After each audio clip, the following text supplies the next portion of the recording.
Indrajit study point में आप सभी का स्वागत है। हम पढ़ रहे हैं एनसीईआरटी क्लास 9 अध्याय 5 लोकतांत्रिक अधिकार भाग 8, जिसमें हम सांस्कृतिक और शैक्षिक अधिकार के बारे में पढ़ेंगे। तो चलिए शुरू करते हैं, क्योंकि समय बर्बाद करोगे तो समय तुम्हें बर्बाद कर देगी। आप हैरान हो सकते हैं कि हमारे संविधान निर्माता, जिसने हमारे संविधान को बनाया, अल्पसंख्यक के अधिकारों की मतलब जिसकी संख्या कम होती है उसके अधिकारों की लिखित गारंटी को लेकर इतने सचेत क्यों थे। बहुसंख्यक मतलब जिसकी संख्या, जिस धर्म की संख्या बहुत ज्यादा है, तब बहुसंख्यक के लिए ऐसी कोई गारंटी क्यों नहीं है। इसका सीधा सा कारण यह है कि लोकतंत्र की कार्यपद्धति अपने आप बहुसंख्यकों को ज्यादा ताकत दे देती है। इसलिए बहुसंख्यकों को कुछ संविधान में मतलब नहीं बनाया गया था, मतलब उनको कोई गारंटी नहीं मिली है। अल्पसंख्यकों को ही भाषा, संस्कृति और धर्म के विशेष संरचना की जरूरत होती है। जितने भी अल्पसंख्यक होते हैं, मतलब जिनकी संख्या कम होती है, उनको ही सांस्कृतिक और भाषा और धर्म के विशेष संरक्षण मिलता रहता है। अन्यथा वे बहुसंख्यकों की भाषा, धर्म और संस्कृति के प्रभाव में पिछड़ते चले जाएंगे। अगर उनको आरक्षण और गारंटी ना दिया जाए तो जो बड़ा समाज वाला, बहुत जिसमें संख्या ज्यादा है एक समाज की, उस समाज के भाषा, धर्म और संस्कृति के प्रभाव उन पर पड़ने लगता है। अगर समझ लो कि हिंदुस्तान में हिंदुओं की संख्या ज्यादा है, मुसलमानों के लिए कानून नहीं रहता, तो आज मुसलमान भी हिंदू वाला सब काम करने लगते हैं। अभी हिंदुस्तान में 20% से ज्यादा हिंदू है और 18 से 17% मुसलमान अभी पूरे भारत को मिलाकर है। तो मुसलमान यहाँ पर बहुसंख्यक हुए, मतलब उनकी संख्या कम है, तो उन लोगों को कुछ गारंटी और संरक्षण दिया गया है, उनको कुछ अलग अधिकार दिया गया है। नहीं तो हिंदू उन लोगों को मुसलमान से हिंदू बना ही देते। ऐसे भी बहुत मुसलमान है जो हिंदी बोलते ही हैं, हिंदू धर्म को मानते ही हैं, हिंदू संस्कृति के रूप में बोलते ही हैं। बहुत मुसलमान है जो भोजपुरी बोलता है, हिंदी बोलता है, इंग्लिश बोलता है, संस्कृत बोलता है। कितना मुसलमान तो है कि वो उर्दू भूल चुका है। इसी के चलते संविधान अल्पसंख्यकों के सांस्कृतिक और शैक्षिक अधिकारों को स्पष्ट करता है। जैसे संविधान ये भी बोलता है कि अल्पसंख्यक जो भी हैं उनके रीति रिवाज उनका ही रहेगा। जिस तरह आज मुसलमान जो चाहे जो फैशन कर सकता है, सब मुसलमानों के लिए एक मदरसा होता है, हर जगह पर मदरसा मिल जाएगा आपको, तो केवल मुसलमानी बच्चा ही वहां पर पढ़ सकता है। तो ये अधिकार उनको मिला है संविधान से। नागरिकों में विशिष्ट भाषा या संस्कृति वाले किसी भी समूह को अपनी भाषा और संस्कृति को बचाने का अधिकार है। कोई भी धर्म, कोई भी जाति, कोई भी भाषा, कोई भी संस्कृति हो गया, उसको अपने भाषा और संस्कृति को बचाने के लिए उसको बहुत सारे अधिकार दिए गए हैं। अदालत में जा सकता है, चाहे जन आंदोलन कर सकता है। जन आंदोलन करेगा फिर भी उसको अदालत ही जाना है, तो सीधे अदालत में चले जाओ। लेकिन लोग पहले अपने से निपटते हैं, बाद में अदालत जाते हैं। किसी भी सरकारी या सरकारी अनुदान पाने वाले शैक्षिक संस्था में किसी नागरिक को धर्म या भाषा के आधार पर दाखिल होने से नहीं रोका जा सकता। फिर से सुनो, किसी भी सरकारी या सरकारी अनुदान पाने वाले शिक्षक संस्था, जहां पर पढ़ाई होता है, शैक्षिक संस्था, तो वहां पर यह नहीं हो सकता कि आप इस धर्म के हैं तो ही आप आ सकते हैं, उस धर्म के हैं तो आप नहीं आ सकते। सब धर्म एक समान।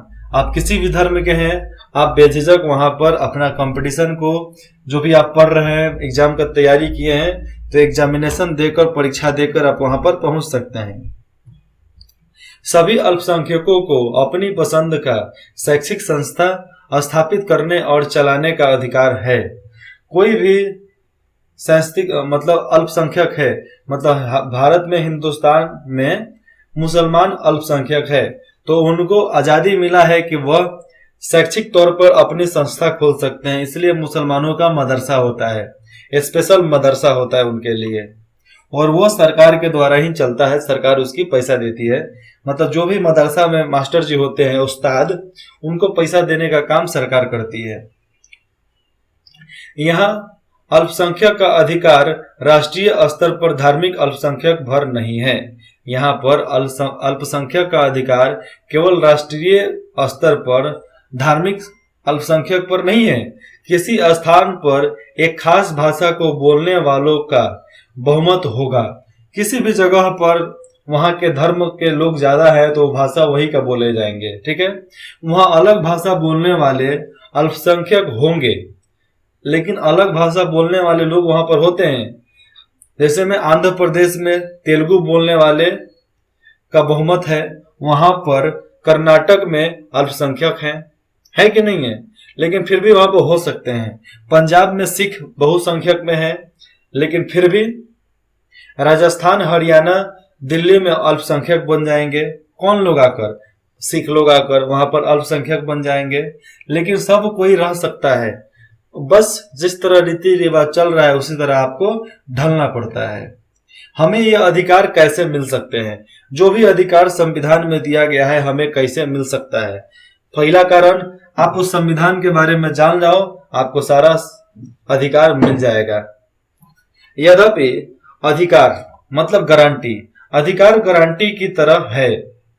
जिस तरह वारंटी कार्ड मिलता है ना, मोबाइल खरीदते हो तो देश में रहते हो तो आपको संविधान मतलब सरकार गारंटी देती है कि आप इतना आपके पास अधिकार है, आप उसका इस्तेमाल करो। तब भी यह हमारे किसी काम के नहीं है अगर इन गारंटियों को मानने लगे तो उन गारंटी को मानने और लागू करने वाला न हो। कोई भी गारंटी सरकार देती है, संविधान देता है, लेकिन उस गारंटी को लागू करने वाला कोई नहीं हो तो वो गारंटी रह जाएगा, कुछ नहीं कर सकते। संविधान में दिए गए मौलिक अधिकार महत्वपूर्ण हैं, इसलिए उन्हें लागू किया जा सकता है। हमें उपयुक्त अधिकारों को लागू करने की मांग करने का अधिकार है। हमारे पास उन्हें लागू कराने के उपाय हैं। इसे संवैधानिक उपचार का अधिकार कहा जाता है।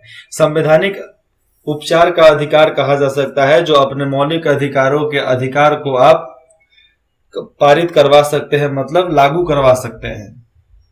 संविधान बोलता है कि हर किसी के मौलिक अधिकार में भूखे को खाना दिया जाए।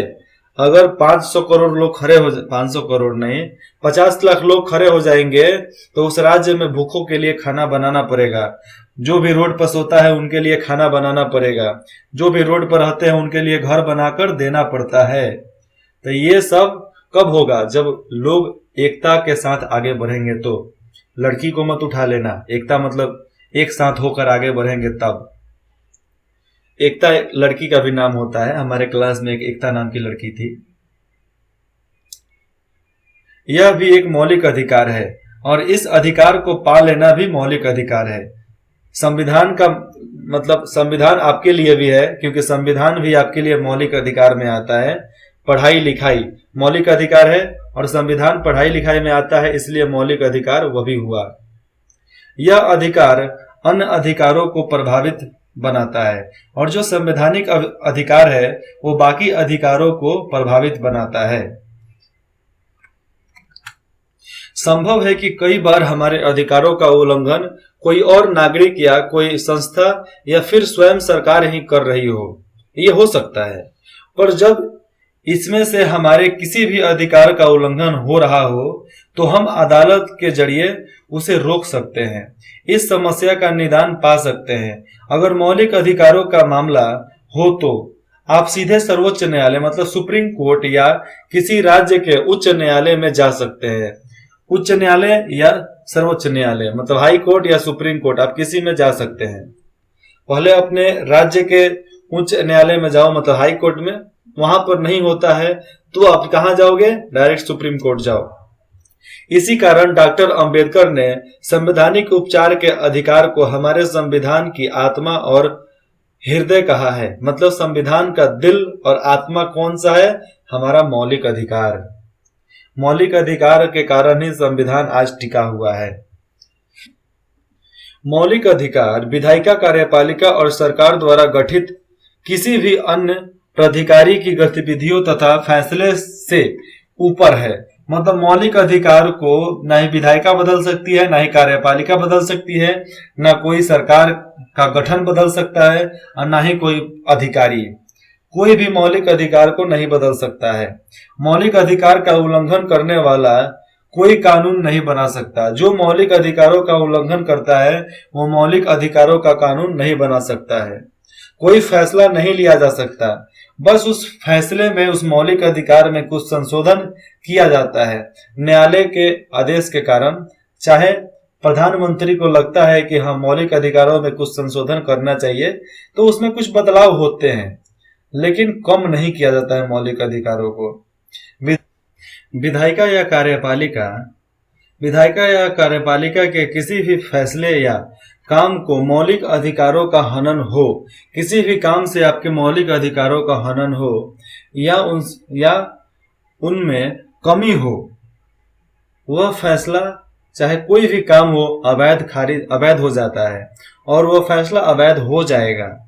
हम केंद्र और राज्य सरकार द्वारा बनाए गए ऐसे कानूनों को, उनकी नीतियों और फैसले को या राष्ट्रीयकृत बैंक या बिजली बोर्ड जैसे अनेकों द्वारा गठित संस्थाओं के नीतियों और फैसले को चुनौती दे सकते हैं। कोई भी फैसला हो गया, कोई भी कैबिनेट हो गया, कोई भी मंत्री परिषद, कोई भी संगठन हो गया, अगर हम एकता के साथ चल रहे हैं, आगे गठबंधन के साथ चल रहे हैं, लोगों की सहमति के साथ चल रहे हैं, तो हम आगे जाकर बहुत अच्छे काम कर सकते हैं। ये नीति सही है। अब देखो, वह भी व्यक्तियों या निजी संस्थाओं के खिलाफ मौलिक अधिकारों के मामले में दखल दे सकते हैं। सर्वोच्च न्यायालय या उच्च न्यायालय को मौलिक अधिकार लागू कराने के मामले में निर्देश देने, आदेश या रिपोर्ट जारी कराने का अधिकार है।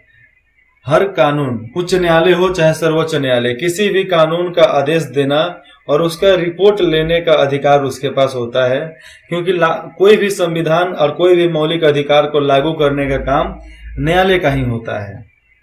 अदालतें गड़बड़ी का शिकार होने वालों के हर्जाना दिलवा सकती है। जो भी शिकार होते हैं उनको हर्जाना न्यायालय दिलवा सकता है, अदालत दिलवा सकता है और गड़बड़ी करने वालों को दंडित कर सकती है। अध्याय 4 में हमने देखा है कि हमारे देश की न्यायपालिका सरकार और संसद से स्वतंत्र है।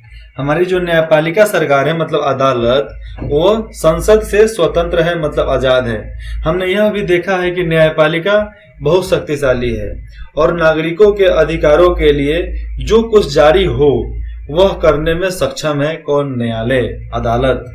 मौलिक अधिकारों के हनन के मामले में कोई भी पीड़ित व्यक्ति न्याय पाने के लिए तुरंत अदालत में जा सकता है। आपको लगता है कि आपके मौलिक अधिकारों का हनन हो रहा है तो आप अदालत में जाकर अपना अपील दायर करा सकते हैं। ठीक है, आप अपना मतलब जो भी आपकी सवाल है, जो भी आपका गुजारिश है, उसे जाकर आप अदालत में पेश कर सकते हैं। पर अब अगर मामला सामाजिक या सार्वजनिक हित का हो, कोई भी मामला सार्वजनिक और सामाजिक हित का हो, तो ऐसे मामलों में मौलिक अधिकारों के उल्लंघन को लेकर कोई भी व्यक्ति अदालत में जा सकता है। अगर देखो, ऊपर से भी देख लो, यहाँ पर दिया गया है मौलिक अधिकारों के उल्लंघन को, आपके मौलिक अधिकारों का उल्लंघन लेकर, मतलब आपके लगो कि आपके मौलिक अधिकारों का उल्लंघन हो रहा है, तो उसको लेकर आप किसी भी व्यक्ति के साथ, कोई भी व्यक्ति अदालत में जा सकता है। ऐसे मामलों को जनहित याचिका के माध्यम से उठाया जाता है। इसको बोलते हैं जनहित याचिका का माध्यम।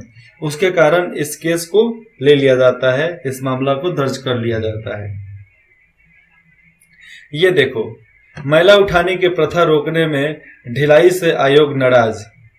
इधर भी है, mission for blood NHRC seek government reply on hospital demands.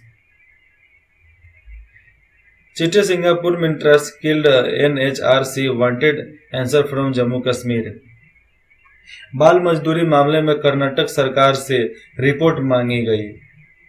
राष्ट्रीय मानव अधिकार मतलब राष्ट्र में मानव का क्या क्या अधिकार होता है ये छोड़ो, यहाँ पर है राष्ट्रीय मानव अधिकार आयोग। इसमें कुछ कानून पास किए गए थे। क्या आपने ऊपर बने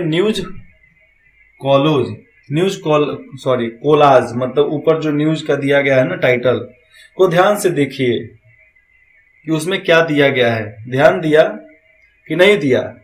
इसमें राष्ट्रीय मानव अधिकार आयोग का जिक्र किया गया है। यह संदर्भ मानव अधिकार के प्रति बढ़ती जागरूकता और मानव गरिमा के संघर्षों के बारे में है। विभिन्न क्षेत्रों में मानव अधिकार उल्लंघनों के जो भी मानव अधिकार का उल्लंघन होता है उसके गुजरात दंगे जैसे कई मामले हैं। इनके बारे में देश भर से लोगों का ध्यान आकर्षित किया जा सकता है। इन मामलों को गंभीरता से नहीं लेने और उनके दोषियों को नहीं पकड़ पाने के लिए मानव अधिकार संगठन तथा संचार माध्यम अक्सर सरकारी एजेंसियों की आलोचना करता है।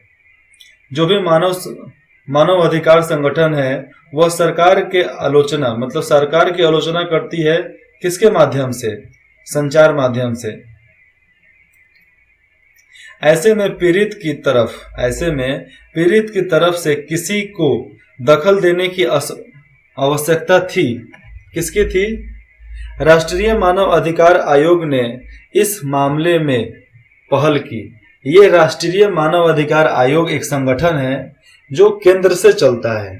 ठीक है, यह 1993 में कानून के द्वारा बनाया गया एक स्वतंत्र आयोग है। सरकार के द्वारा बनाया गया 1993 का स्वतंत्र ये आयोग संगठन है। न्यायपालिका की तरह आयोग भी सरकार से स्वतंत्र होते हैं। आयोग की नियुक्ति राष्ट्रपति करते हैं और इसमें आमतौर पर सेवानिवृत्त जज, अधिकारी या प्रमुख नागरिकों को ही नियुक्त किया जाता है। मतलब उसमें जज और पढ़े लिखे बहुत प्रसिद्ध लोगों को ही उसमें नियुक्ति मिलती है। किंतु इस पर अदालती मामलों में, जब अदालत रहता है उस समय कोर्ट में, अदालती मामलों में फैसला देने का दायरा या बोझ नहीं होता। ये आयोग जो है राष्ट्रीय मानव अधिकार आयोग, ये कभी भी अदालती काम में दखल अंदाजी नहीं कर सकता है और न ही किसी को आदेश दे सकता है। इनमें संविधान प्रदत्ता अधिकार भी शामिल है। राष्ट्रीय मानव अधिकार आयोग के लिए अधिकारों की परिभाषा में संयुक्त राष्ट्र द्वारा कराई गई वे संधियां और राष्ट्रीय घोषणाएं भी शामिल है जिन पर भारत ने दस्तखत किए हैं और इनको ये अधिकार भी दिया गया है। ये घोषणा पत्र जो इनको दिया गया अंतर्राष्ट्रीय घोषणा पत्र में, इनको सब अधिकार भी दिया गया है और अंतर्राष्ट्रीय घोषणा पत्र में राष्ट्रीय मानव अधिकार को शामिल भी कर लिया गया है। राष्ट्रीय मानव अधिकार आयोग खुद किसी को सजा नहीं दे सकता, यह जिम्मेदारी अदालत की है। आयोग का काम मानव अधिकार के उल्लंघन के लिए मामलों में स्वतंत्र और विश्वसनीय जांच करना है। वो केवल जांच कर सकता है। यह उन मामलों की भी जांच कर सकता है जहां ऐसे उल्लंघन में, जो ये उल्लंघन हो रहा है, ऐसे उल्लंघन में या उन्हें रोकने में सरकारी अधिकारियों पर उपेक्षा बरतने का आरोप हो।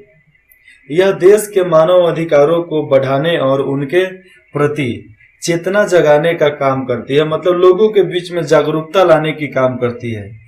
आयोग अपनी जांच की रिपोर्ट और अपने सुझाव सरकार को देती है या पीड़ित को, जो भी पीड़ित लोग होते हैं, या पीड़ित की ओर से अदालत में दखल देता है। मतलब पीड़ित की तरफ से अदालत में जाकर अपील करता है और उसके साथ उसको केस को जीतने में, उसको अपना मुकदमा जीतने में सहायता देता है।